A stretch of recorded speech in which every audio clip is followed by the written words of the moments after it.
Alright, if you've seen my other videos in this playlist, you'll know that we've been dealing with a whole series of lights that were on the dashboard. But I did forget two other things that I actually did on the Jeep here. The first was the fact that there was no heat coming in on the, I won't say no heat, it was a very lukewarm, borderline cool heat when the temperature gets below about 40 degrees or so. And so the question is, do I have a problem with a thermostat or a heater core or what, and in this case, I had already tried changing out my thermostat, and that didn't seem to have any effect. And so this time we're going to take a look at the heater core. The other thing that's not on this list was the gear shift knob, which basically broke. I won't say it broke off, but it was breaking apart, and so we're going to go over that in one of my videos as well. So let's get into the heater core here today and see what we had to do. The first thing I want to do is, give full faith and credit to the people that sort of helped me. The reason I do videos when I see someone else that's already done the video is because, I try and add in, when I looked at, for example, Chris Fix, and then I looked at this guy here. I don't see his name here. Sorry, whatever your name is, you can see the list here, the DIY Jeep guy here. Jeep Life, here's his tag, Jeep Life. Sometimes they put in things that either I don't agree with, or they miss something that's in another video. So the idea is to take the things that I learned from all these plus my own personal experience and put it into a video that you guys can see. So with that said, let's go ahead and get on to the heater core flush. We're going to show you how to do it. This is a pretty easy thing to do. Just make sure that you sort of prepare for it and make sure you have a place to dispose of the antifreeze that's going to result from it. Okay, you can see that the engine is at operating temperature. You have the fan full on, full hot, and all the way to the vent position. If we zoom in here,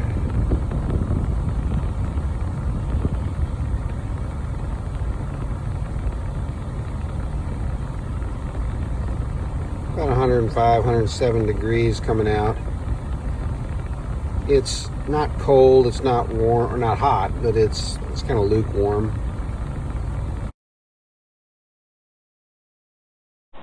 I used a funnel, obviously the antifreeze, a clean bucket, the 5/8 inch diameter clear hose. I got it at Home Depot for about $7. Cut 1.5 foot of it off to do one end, and the other, this is like a 10-foot section or so, and the other was my drain, some paper towels, a Ziploc bag, the tools that I used. This was a sharp knife to cut the hose, the 1.5 foot off of the hose. This was the main tool. Use this guy right here to pry a little bit loose. I was going to use a screwdriver, but it was too big. Didn't work. Small screwdriver did. Had two of these 5-inch, 5/8 inch couplers or splicers. Alright, so this is what I got. It's a 5/8 inch inner diameter. In this case, 3/4 outer diameter. Don't really care about the outer. A 3.6 liter V6 here. We're going to be flushing the heater core. The heat, is just not getting through. And so, basically, I want to say those two lines right there are the inlet on the right and the return on the left. So we're going to disconnect those. I'm over concrete so I can clean up any mess. And I'm going to show you how to hook up the tubes to flush this thing.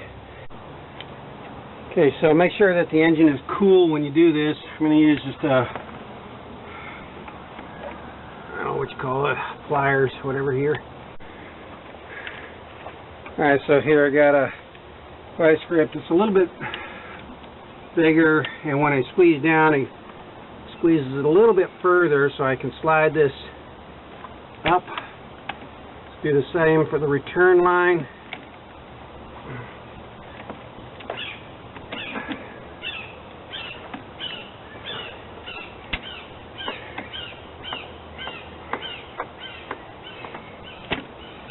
I'm going to gently work this back and forth until I break these two loose.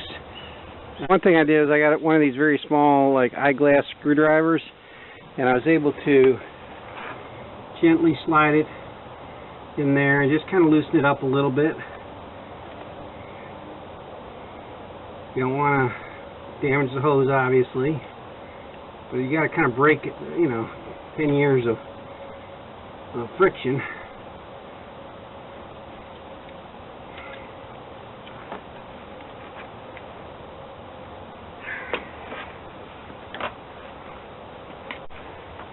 So a couple things.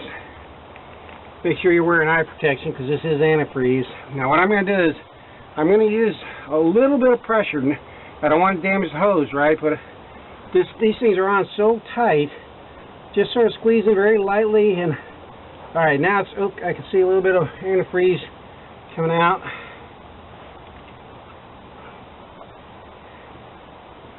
Okay, it's definitely broken loose. This is a pain in the butt, you know, but now I got to continue. Now that they're broken loose, I got to get these hoses off, and I'm going to get some paper towel and put under here, because there's already been a couple of drops go down in there. Don't want any more than necessary. Okay, so I basically can't do it. I'm not strong enough or whatever, but I'm using this to gently keep just enough pressure, and then I'm going to push and wiggle it back, and it's starting to come off.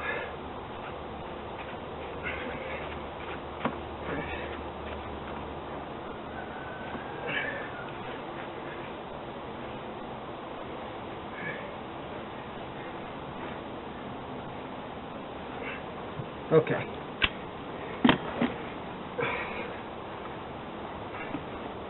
Alright, I was able to get it up, and that paper towel's soaked up most of what spilled out. So I'm going to get some more paper towel in there.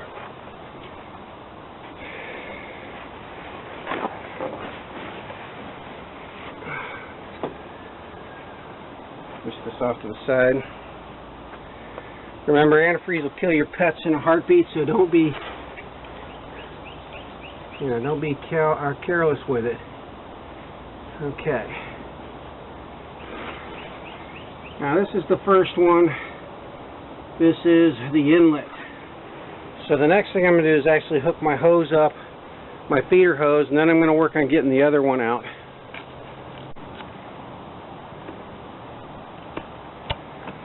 So now you can see that by putting that on, I can use kind of hold it up here, and I'm going to cut this hose in a minute, but the next thing is to get this one off down here. I'm going to do basically the same thing.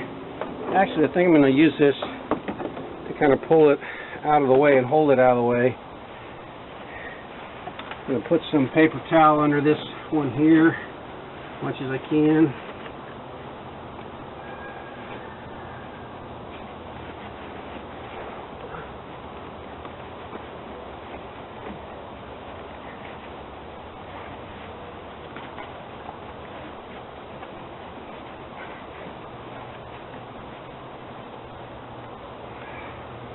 And once again, I'm going to use that, lightly squeeze, and just kind of work it back and forth a little bit, pushing as I go.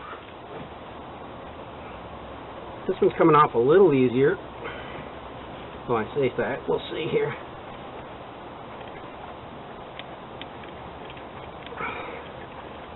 Okay.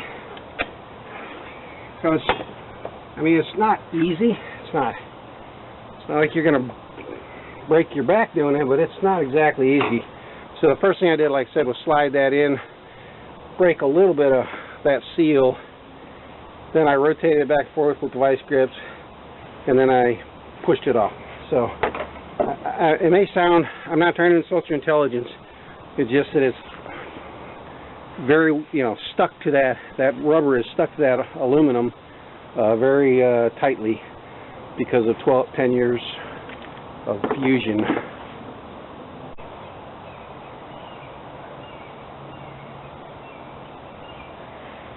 Okay, you probably only need one of these. Let me zoom back here a little. You probably only need one of these if you really want to. I mean, you could bring your hose in here and plug it in, but I got two of them, one for the inlet, one for the outlet. Now what I'm going to do is cut this hose right here about 1.5 feet down and leave all the rest of it for the drain,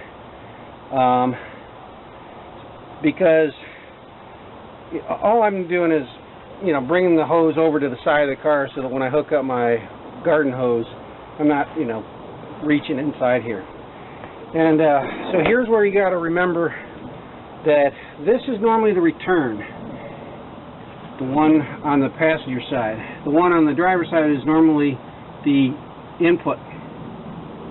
But what we're doing is we're pushing water back up through the return, back through the radiator, and pushing the particles that have accumulated back off of the grill, back out through the inlet.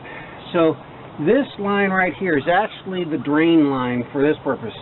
So I'm going to go, I want this to be the long line, so I'm going to go to the very end and cut myself about 1 foot or so of this off, 1.5 feet of this off. So now, as I said, this is normally the input line, and it's got the 6-foot hose that's running off to the side here, and I'll show you in a minute what I got, how I got it set up.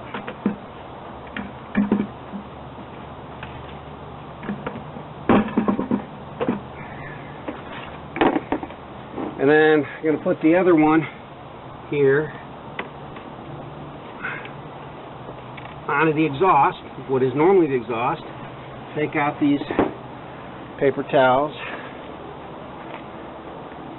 Again, want to be sure to keep those secure so the puppies don't get them. Okay. And now I'm going to hook a water hose to this and back flush through there. Okay, so I'm going to go get the water hose and get it over here.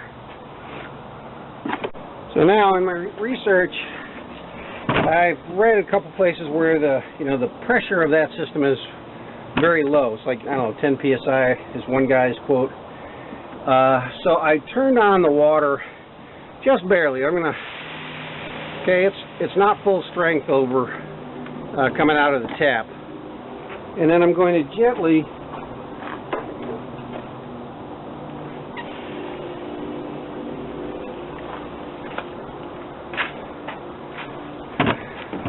So I'm going to start with it as sort of a gentle push and see if that works. And because your house pressure, I think at the inlet is like 80 psi, and probably at your spigot is probably somewhere like 40 or more psi. So I'm going to start with a very low pressure and see what happens. You can see that these are fully seated, both the intake and the out. Here is the intake, which is now our drain. Okay. So here you can see the drain line coming off, and I decided to get a brand new bucket with a white bucket because I want to see what kind of crap is in this heater core. Some of the videos, you know, they show you, oh, there's all this junk, and the bucket they used was dirty to start with, so who knows. Okay, I'm going to let most of the pressure out, let the hose depressurize a little. Push a little fluid. Notice the orange fluid coming back out. It's almost clear now. This low amount of pressure seems to be working nicely. You see it's flowing very well.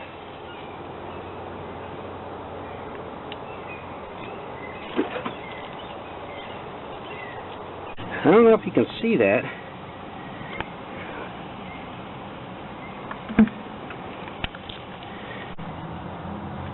Now, you see all that crud? There's quite a bit of crud in the bottom of that. All of that came out of the heater core. Now, I've seen some videos where they say, oh, flush it for 5 minutes and blah, blah, blah. You know, you do what you want.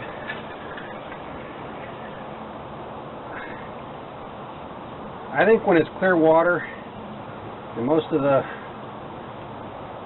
grit is coming out, I'm not going to fill it up more than half of this bucket because I got to recycle this stuff, right? So I've gotten most of the crud out.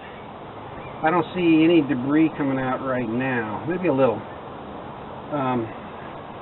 But I don't want to have 20 gallons of contaminated water that I want to have to find a place to recycle.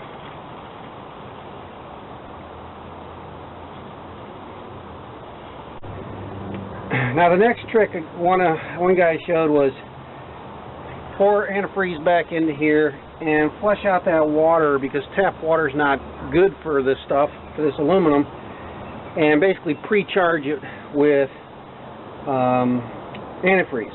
The other technique is more or less leave it alone, and when your radiator fills that up with fluid, your coolant will need to be replenished a little bit.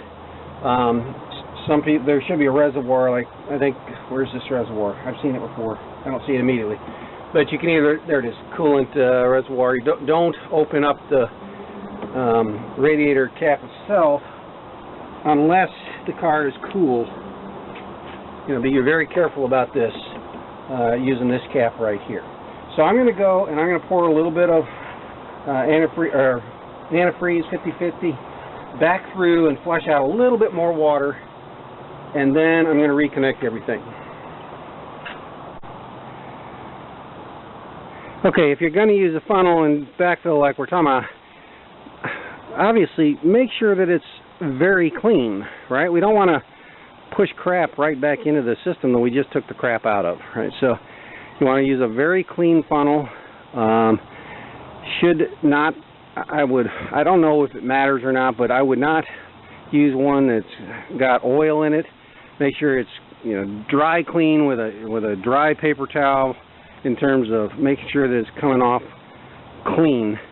If it's wet with a little bit of water, well, you know, it's 50% antifreeze, 50% water, so that's not probably going to be an issue.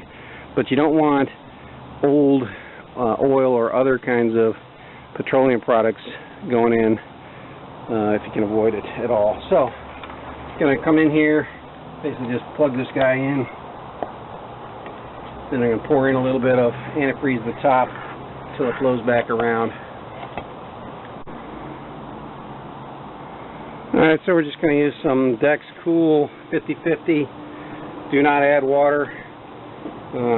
Take this off and pour in a little.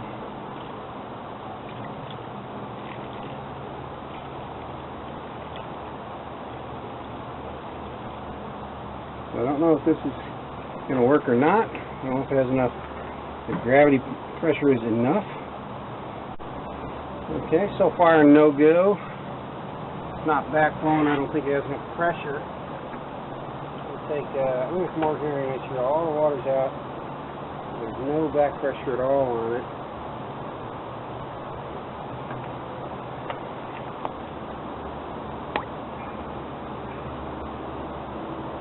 I don't know if that's because the strainer won't let it through.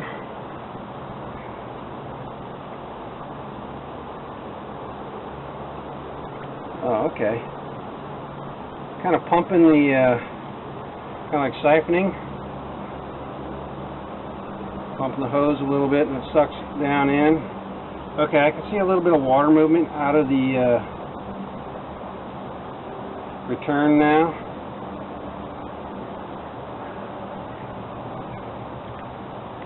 Okay, I'm not going to put any more. You can see that it's kind of caught up here. Take a little piece of paper towel. Wipe off the end. I'm not going to put my lips to it, but I am going to put a little pressure.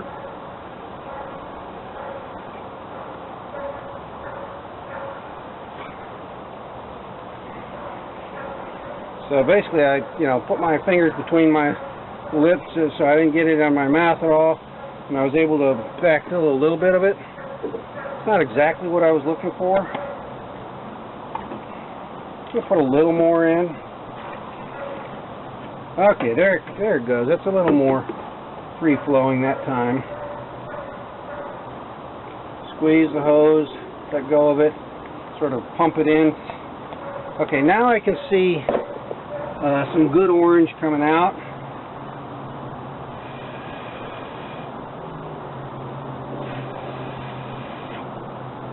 It's going to take a little bit. Okay, and now from here, what I'm going to do is disconnect my feed-in line, reconnect it, the return line. Then I'll get rid of this little extra bit into the, into the drain, reconnect that.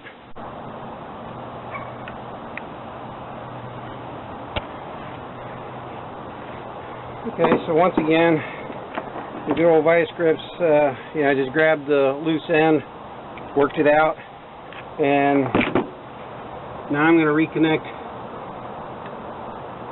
the first hose, which is the return hose, so that it won't leak as I work on it. And then I'm going to come in here, basically work on this, try and get this fluid down into the bucket, and then I'll reconnect the intake. Okay, so here's all the paper towel that I used, even whether it had any or not, whether it had any antifreeze on it or not. I'm going to seal it up in a Ziploc bag and take it back to the same place that I recycle the antifreeze. And now the last thing is, you can see, it may be hard to see a little bit here, but I'm going to basically have to connect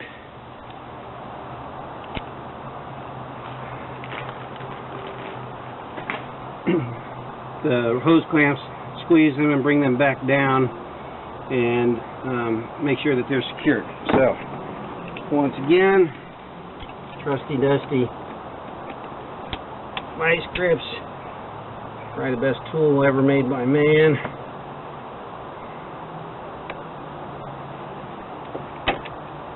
And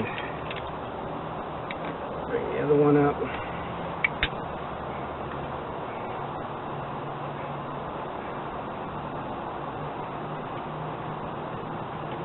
Come on.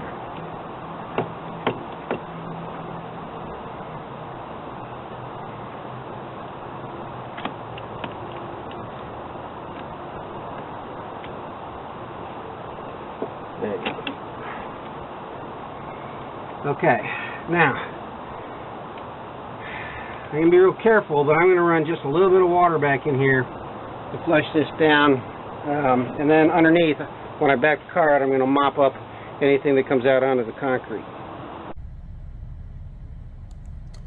Alright, you can see that it's 50 degrees out and the car is up to operating temperature. Got it set. Let's go full hot. Same settings that we've been using.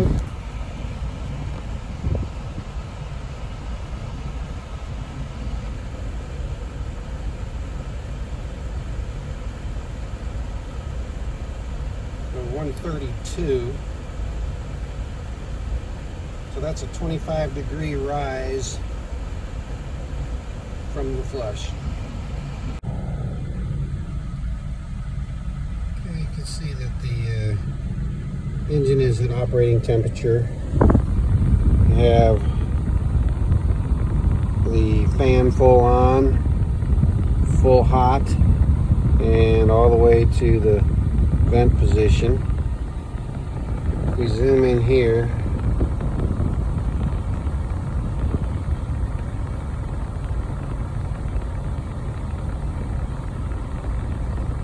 About 105, 107 degrees coming out. It's not cold, it's not warm, or not hot, but it's kind of lukewarm.